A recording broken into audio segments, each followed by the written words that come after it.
Good evening, everyone. My name is Tommy, and I'm one of the coordinators of Analogue Social. I don't know if you know of Analogue Social. It's an open network of mainly designers, but it's open to everybody. We meet once a month in a pub, because we like the pub, we like a pint, and we talk about what we do and why we do it. Analogue Social started about 5 years ago, when Niels over there and three of his pals graduated from a design course from uni, and they realized that they were missing the studio environment where you can share your brains and collaborate with other people. So they decided to form Analogue Social. They sent an email out, a few tweets, and they said, if you feel the need of sharing, recreating that studio environment again after graduation, why don't you come to the States Wednesday night, 8 o'clock, and look for a mysterious object on a table and join us for a drink. So the mysterious object was a very sparkly Virgin Mary holding a pencil. Now, I didn't know about Analogue Social then. I only joined them about a couple of years ago.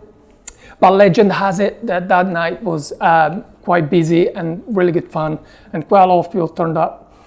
So that was Analogue Social, how Analogue Social started. Now, as I said, we meet so the venue now changed from the State Bar. We now meet at the upstairs bar at the CCA. It's called Saramigo Bar, and we meet the last Wednesday of each month.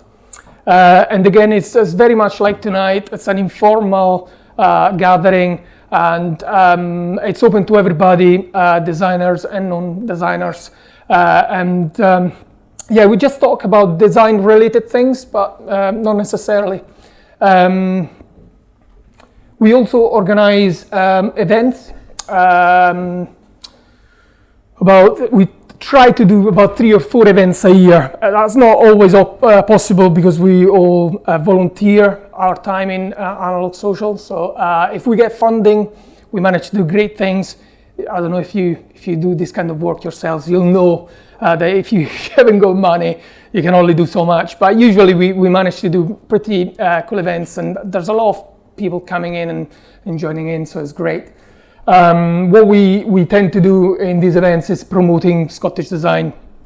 Now, I'm not going to start a debate on what is Scottish design or what is not Scottish design.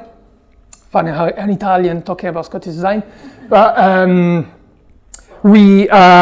it's one of the things that really made us thinking in the last few years about what is Scottish design, and we actually went into, in the streets of Glasgow asking ordinary folks, non-designers, what they thought a Scottish design was, and if they could name a Scottish designer.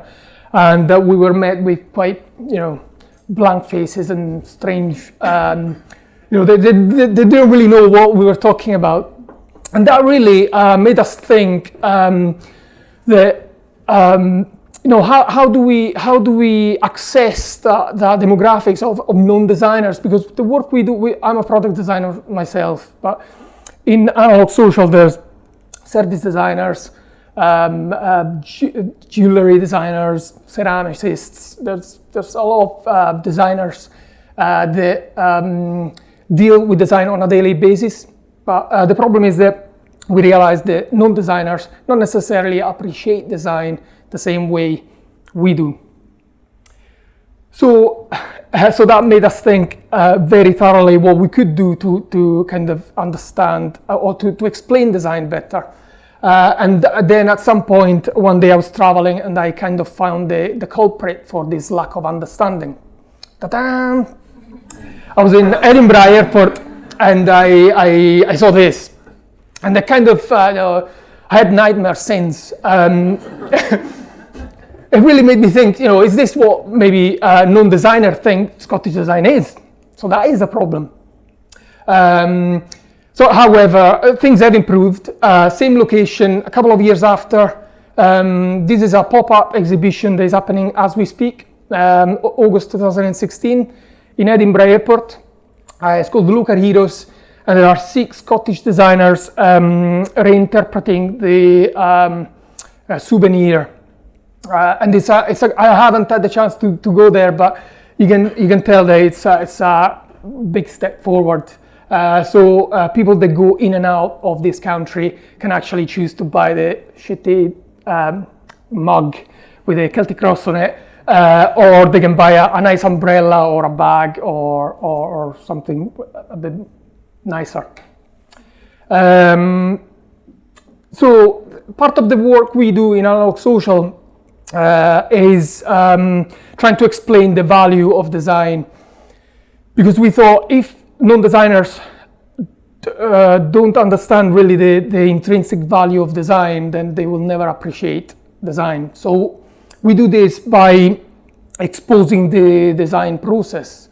So a lot of our events involve a lot of dirty work, hands-on. This was an event that we did a few years ago where at the beginning of the exhibition, the walls were completely empty, and the participants were printing their own prints, screen printing their own prints, and at the end of the evening, we had the exhibition. And that was a great way of explaining what goes on while you decide to print something. Same here, this was a Christmas show that we set up in the Lighthouse a couple of years ago, where you can see people weaving there. There was painting workshops, there were ceramics, and the age group varied from 3 years old to 70, 80 years old. So it was great to have such a great response and people getting involved in understanding the design process. This is other kind of things that we like to get involved. This is a primary school in the south side of Glasgow. And there was a career day where 40 and possibly even more than 40 parents were explaining their own profession.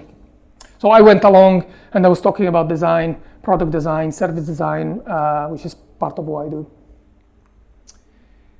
This is the latest venture, one of the latest ventures of Analogue Social. Last year we've opened a shop in the Lighthouse called the Analogue Shop, where again we promote Scottish design and we sell furniture, jewellery, prints, these kind of things. So you may have heard of this. But yeah, this is pretty much what we do.